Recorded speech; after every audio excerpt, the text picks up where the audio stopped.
Bonjour à tous et heureux de vous retrouver dans la vie des diocèses. Si un membre du corps souffre, tous les membres souffrent avec lui, nous dit saint Paul. Avec la mort de Jean Vanier, c'est l'Église tout entière qui pleure. Le diocèse de Beauvais, Noyon et Senlis a été particulièrement affecté par cette disparition. Le fondateur de l'Arche avait en effet choisi le village de Traux-Libreuil dans l'Oise pour en faire le berceau de l'association. Cette attention aux plus faibles est aussi bien ancrée dans les nombreux hôpitaux, maisons de santé ou lieux de convalescence du territoire, comme aussi dans les structures de jeunes, par exemple dans ce patronage en milieu populaire à Compiègne. Les zones rurales, quant à elles, ne sont pas exclues des attentions de l'Église catholique, bien évidemment. C'est ce que nous verrons à Grand-Fresnoy avec une famille missionnaire qui s'est installée dans le presbytère. Monseigneur Jacques Benoît-Gonin, bonjour. Bonjour. On est heureux de vous retrouver sur ce plateau. On va commencer cette émission par cette disparition de Jean Vanier qui nous a bien sûr tous touchés. C'était le 7 mai dernier, à l'âge de 90 ans. Comment avez-vous reçu l'annonce de son décès, de son rappel à Dieu, comme on dit ? J'ai été prévenu très tôt le matin même de son décès. Alors c'était à la fois quelque chose de prévisible et d'attendu dans les informations qui m'avaient été données auparavant, et puis en même temps quelque chose de grave, puisque la disparition de ce personnage, même malgré sa simplicité, son sourire toujours rayonnant, sa discrétion aussi, n'empêche que c'est une perte pour nous, je pense pour la société, compte tenu de ce qu'il lui a dit, pour l'Église, compte tenu du témoignage qu'il lui a donné et de l'enracinement de son témoignage, et puis aussi pour tout ce que ça a produit, qui n'est pas toujours facilement repérable, mais tout ce qu'a produit ce témoignage et les foyers de l'Arche dans la vie de l'Église diocésaine. Donc. Justement, Monseigneur, l'œuvre de sa vie, c'est bien évidemment ces foyers de l'Arche qui accueillent des personnes en situation de handicap mental.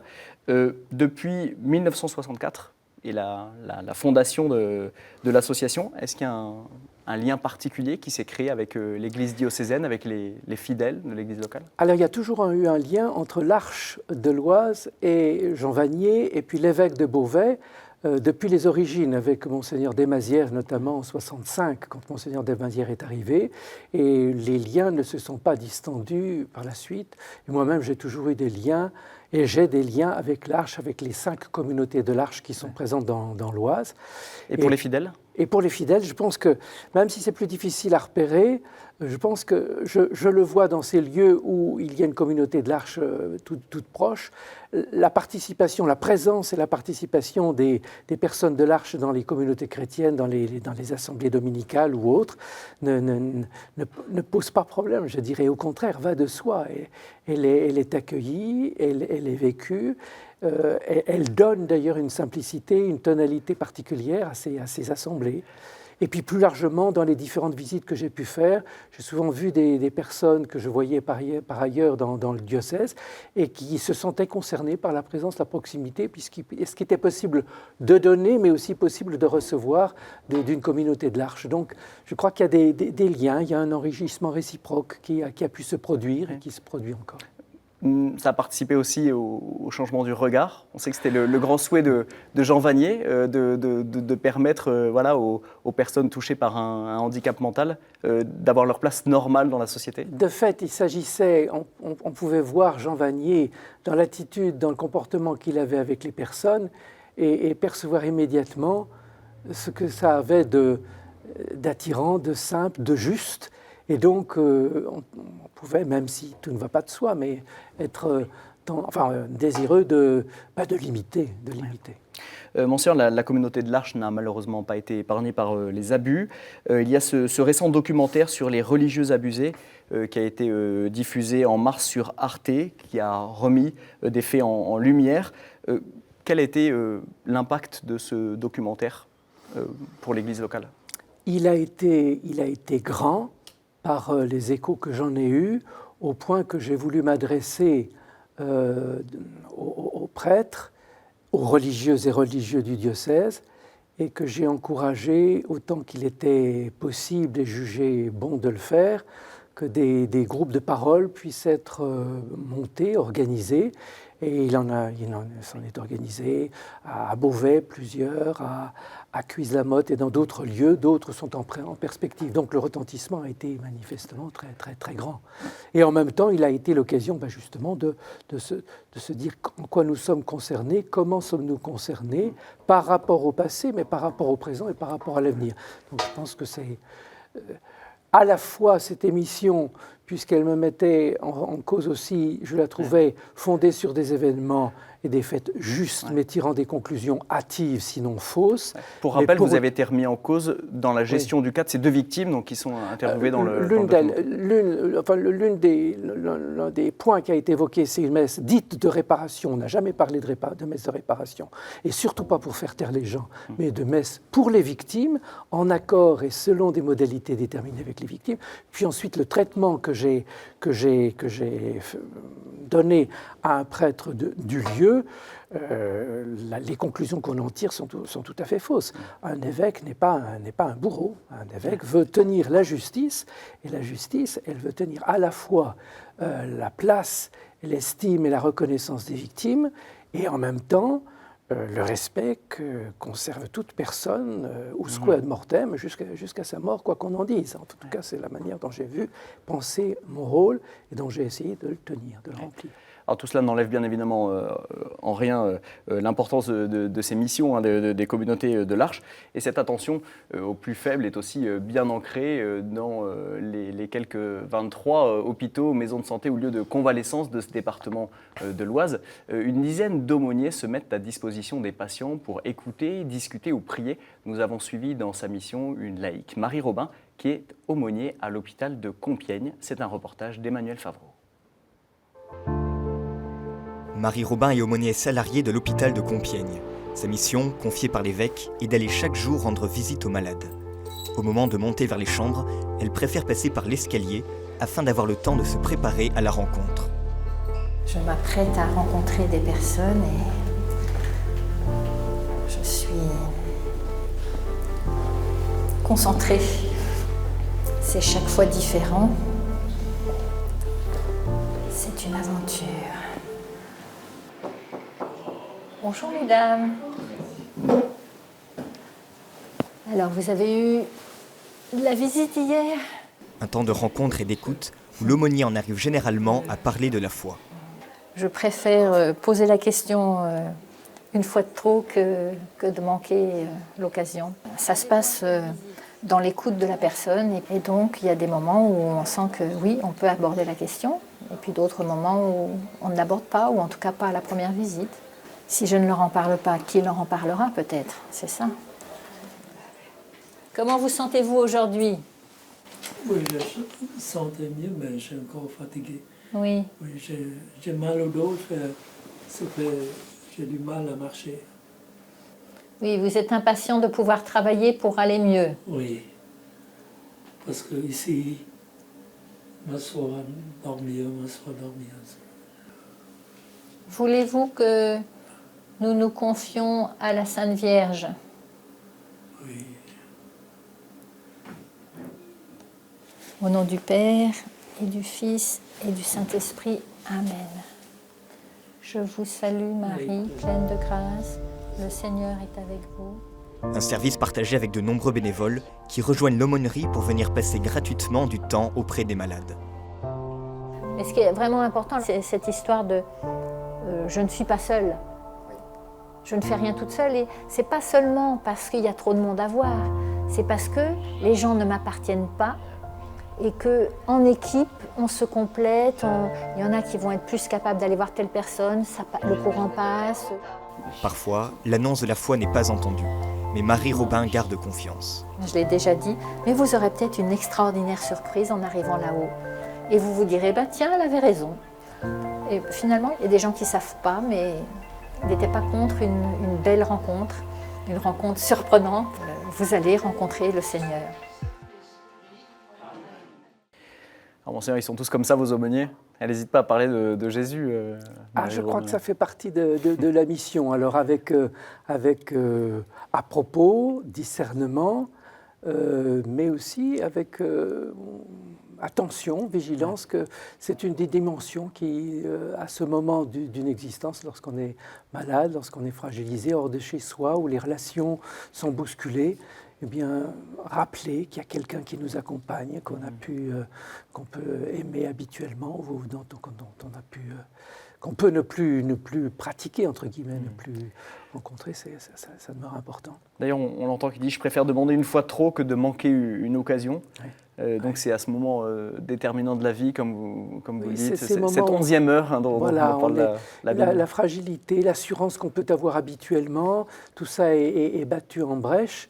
Et on peut se rappeler, mais il y a des choses qui sont importantes, il y a des références qui sont importantes, des choses que j'ai pu oublier, qui ont pu prendre qui ont une autre place, mais qui peuvent se réinviter, pourquoi pas. Et la personne, le visiteur, la visiteuse d'aumônerie peut être là pour aider, délicatement, je le disais tout à l'heure, mais en même temps, précieusement, parce que c'est important. On voit aussi qu'il y a cette attention très forte à la liberté des patients. Elle dit « les gens ne m'appartiennent pas ». Certains estiment que parler de Jésus de cette manière, explicitement, c'est d'une certaine manière entraver la liberté des personnes, leur parler de quelque chose dont elles n'ont peut-être pas forcément envie, à un moment où elles sont plus vulnérables. Quel est votre avis sur cette question ? C'est pour ça que je dis avec discernement, avec à propos, mais en même temps, comme elle le dit elle-même, si je ne leur en parle pas, quelqu'un d'autre leur en parlera-t-il ? Il faut quand même faire confiance aux personnes que dans l'état de fragilité où elles sont, elles peuvent dire non. Moi, ça m'est arrivé une fois ou l'autre de visiter des personnes, et quand j'ai proposé de prier, j'ai senti que la personne ne le souhaitait pas. Je ne le fais pas, ou je le fais moi, sans elle, parce que je crois que c'est important de le faire quand même, mais sans rien lui imposer. Donc, moi, je crois qu'il ne faut pas s'auto-censurer. Il faut accepter de recevoir un non. Il faut accepter d'être dans cette fragilité.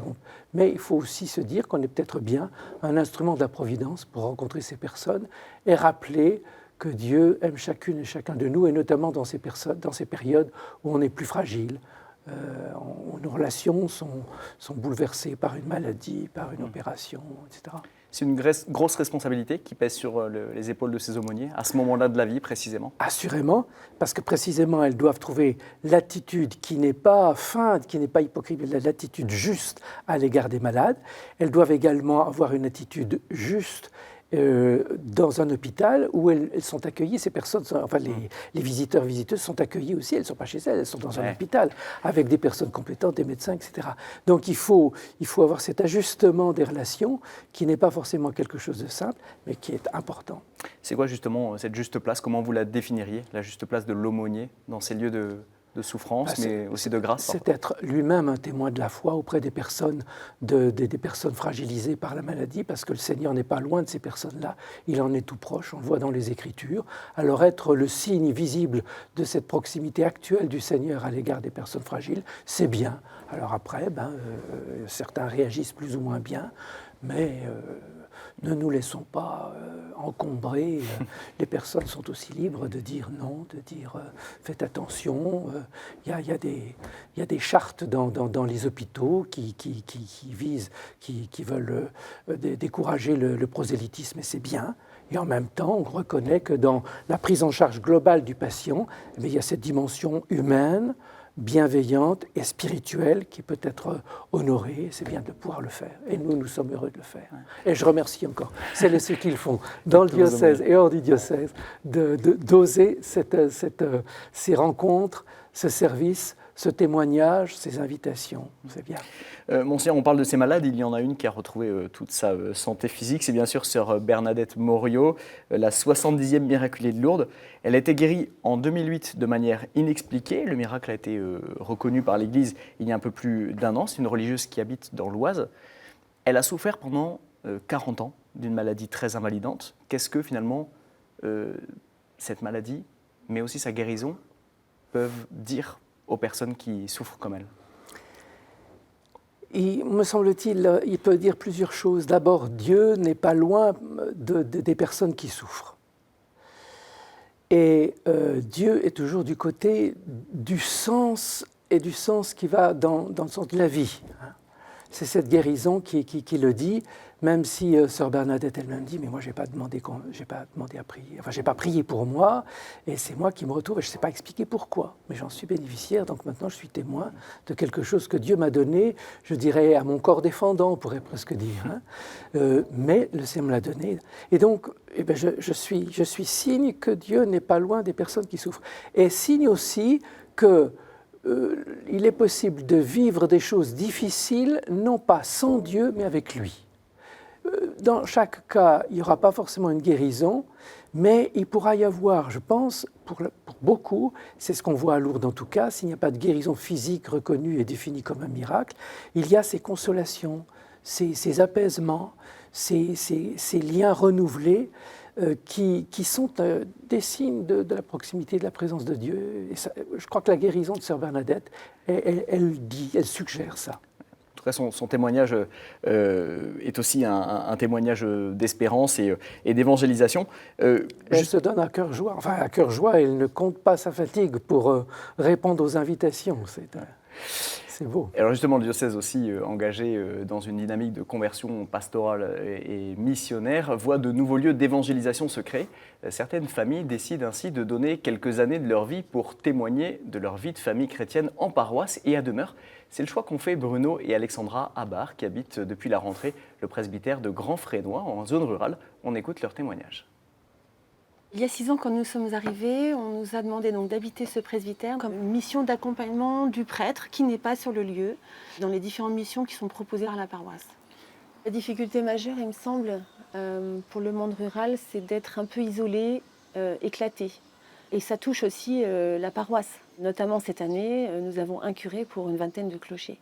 On a proposé, donc, comme Alexandra disait, ces évangélisations de rue. On a eu quelques expériences. On nous a demandé, puisqu'on avait l'habitude de ça, de faire une soirée de louange adoration dans cette église de Grand Frénois. Notre objectif, à nous, quand nous l'avons proposé, c'était de permettre aux chrétiens de la paroisse, qui est très étalée, de retrouver le goût à parler de Jésus dans leur vie quotidienne. C'est le fait d'habiter dans ce presbytère, en fait, ça donne une présence dans un lieu qui est destiné à être habité par des prêtres. Et en même temps, je pense que c'est intéressant effectivement d'avoir des familles qui soient peut-être un peu plus visibles et qui montrent comment en tant que chrétien on peut vivre simplement, quoi. On est comme une famille comme toutes les autres, avec ses joies, ses peines, ses éclats de voix parfois dans le jardin avec nos garçons. Et donc ça peut permettre aussi peut-être aux gens qui sont loin de l'église de se dire en fait les chrétiens c'est des gens comme les autres. Et simplement, ils essayent de suivre le Christ, ils font de leur mieux pour imiter Jésus et puis dans leur vie quotidienne, quoi. Alors, Monseigneur, il y a ce besoin aujourd'hui que les chrétiens montrent qu'ils sont normaux, que c'est des familles normales, avec leurs joies, leurs peines, leurs éclats de voix. Il y a besoin de cela et il y a besoin de montrer que les chrétiens ne sont pas présents simplement, visiblement présents dans des lieux en vue, enfin les villes, on peut dire essentiellement, ou quand il y a un prêtre à côté, mais ils peuvent exprimer dire une présence même dans des lieux qui peuvent paraître plus isolés, comme cette campagne. Ça marque l'attention de l'Église à ces zones rurales. Hein. Effectivement, ils le disent, des lieux isolés, éclatés. C'est ça le premier défi, déjà. J'ai lancé comme perspective immédiate dans la dynamique missionnaire du diocèse les fraternités de proximité, c'est-à-dire l'Église n'existe pas seulement quand elle célèbre l'Eucharistie, elle existe aussi quand des chrétiens se retrouvent chez les uns, chez les autres ou dans différents lieux pour prier, pour se former, pour vivre des temps fraternels, pour aussi porter le souci des plus fragiles. Eh bien, Alexandra... Et surtout en zone rurale, du coup, c'est là que sont les besoins. C'est-à-dire, les besoins, ils sont partout. Mais en tout cas, on le voit bien avec la crise des Gilets jaunes, le monde rural se sent abandonné. Donc il s'agit d'indiquer que l'Église n'abandonne pas le monde rural, quand bien même elle ne peut pas y être présente, comme par le passé, où il y avait pratiquement un prêtre par clocher. Ça remonte déjà à longtemps, mais quand même. Eh bien, l'Église est encore présente, au-delà du bâtiment qu'on restaure souvent à grands frais. Elle est encore présente à travers des chrétiens qui sont là, comme Alexandra, comme Bruno, ou bien à travers d'autres manifestations, des groupes de prière, des fraternités de proximité. L'Église n'abandonne personne, parce que Jésus est venu pour tout le monde, donc l'Église a pour mission d'essayer de rejoindre tout le monde. Alors après, elle fait ce qu'elle peut avec les moyens dont elle dispose. Mais en tout cas, c'est son intention de n'exclure personne parce que le Seigneur n'exclut personne. Et il y a une population que l'Église n'abandonne pas non plus, ce sont les jeunes. Dans l'Oise, un tiers de la population a moins de 25 ans. L'attention de l'Église aux jeunes est centrale et se concrétise à travers plusieurs initiatives. La Société Jean-Marie Vianney, par exemple, a ouvert un patronage à Compiègne destiné particulièrement aux jeunes ici de milieux défavorisés. On écoute. Ce sont des enfants du quartier, le quartier de la Source qui est ici, qui est un quartier populaire. Il y a tout type de familles, mais parfois des familles décomposées, des familles qui ont peu de moyens. Voilà, ils n'ont pas beaucoup d'activités de proposer. Ici, ils viennent, c'est parce qu'ils sentent que c'est un lieu où c'est pour eux. C'est un lieu qui leur appartient, on est là pour s'occuper d'eux et uniquement d'eux. On ne leur demande rien. Il y a quelques règles pour qu'il y ait du respect qui se passe, qui se respectent les uns les autres, qui nous respectent, qui respectent les lieux. Mais on n'est pas là pour leur apprendre quelque chose. On est là pour qu'ils vivent comme des enfants, quoi, qu'ils soient des enfants. Parfois, dans leur famille, ils vivent des réalités qui sont tellement difficiles qu'ils n'ont pas l'occasion de vivre l'émerveillement d'un enfant normal. Ben, on essaye de leur donner ça ici et je pense qu'ils le sentent. Et c'est pour ça qu'ils viennent. C'est à eux. Allez, ça, tu joues à quoi? Ton personnage a une barbe. Don Bosco, il disait « Intéressez-vous à ce qu'ils aiment, ils s'intéresseront à ce que vous aimez ». C'est une œuvre d'évangélisation, c'est-à-dire que par le jeu, en nous intéressant à eux, en vivant avec eux, eh bien, on est persuadé qu'il y a quelque chose de l'évangile, de ce qu'on a de plus précieux dans notre cœur qui va passer à ces enfants, qui pour la plupart ne connaissent pas la joie d'être chrétiens. On voit ces jeunes jouer sur un parking de supermarché et le père Desvart qui souhaite permettre à ces jeunes de vivre l'émerveillement. C'est beau cette mission. J'aimerais qu'elle puisse être présente dans beaucoup d'endroits, parce qu'il y a beaucoup d'endroits où de fait des jeunes peuvent être un peu livrés à eux-mêmes ou vivent des choses déjà difficiles et où donc le jeu, la fraternité, l'émerveillement, comme le disait le père Yann, sont absentes et donc que des lieux puissent exister pour leur en faire l'expérience et les aider à grandir, non pas seulement avec les difficultés dans lesquelles ils peuvent être, mais aussi avec un autre regard, c'est important.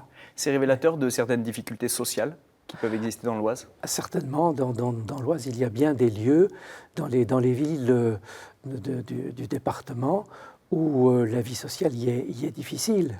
Et on le voit, et j'aimerais que des patronages puissent s'installer ou que d'autres expériences déjà plus calibrées puissent venir, mais c'est parfois un petit peu compliqué. Nous sommes dans une société compliquée, où faire du bien est parfois très compliqué. Monseigneur, on dit que l'Église est experte en humanité, hein, c'est l'expression de Paul VI. On y touche là, avant même d'entrer dans des considérations de foi? Oui, on y touche parce que, de toute façon, l'Évangile s'adresse à l'humain. Donc on ne peut pas imaginer qu'on puisse annoncer l'Évangile sans prendre en compte l'humain. L'humain qui est, avec tout son potentiel beau, et puis aussi avec tout ce qu'il porte déjà de blessé, de douloureux, de difficile, d'en danger. Et donc, oui, annoncer l'Évangile ne peut pas faire l'économie de cette humanité vers laquelle l'Église est envoyée. Et justement, on entend dans l'interview cette citation de Don Bosco, « Intéressez-vous à ce qu'ils aiment, ils s'intéresseront à ce que vous aimez ». C'est le biais par lequel l'annonce de Jésus peut passer? Oui, je pense, mais à une condition quand même, c'est qu'on aille jusqu'au bout. C'est-à-dire qu'on ne se contente pas qu'on a fait notre travail lorsqu'on a aidé les enfants à s'amuser, à ne pas se battre, à s'émerveiller de telle ou telle situation, à découvrir qu'à travers cela, il y a déjà quelque chose qui rend le cœur de l'être humain heureux et qui dit une présence d'un Dieu qui veut le bonheur de ses enfants. Donc il faut pas seulement vouloir rejoindre et travailler l'humain, il faut sans manipuler les gens, il faut pouvoir, à travers cet humain, leur dire il y a une présence et il y a un appel qui est celui de Dieu. Justement, dans l'Église, on a parfois distingué, on va dire, deux catégories de chrétiens, ceux qui s'occupent finalement des plus pauvres et ceux qui évangélisent.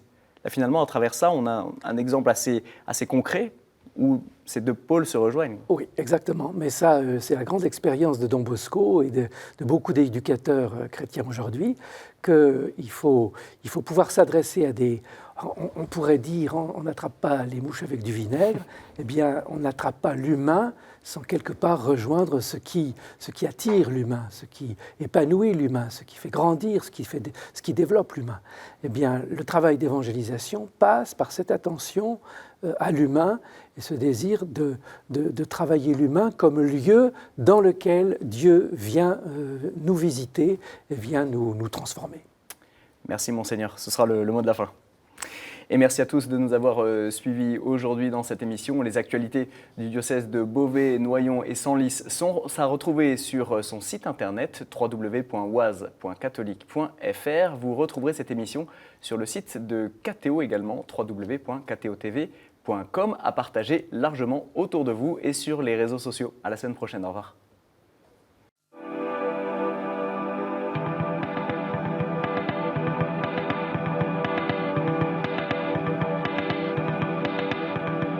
Thank you.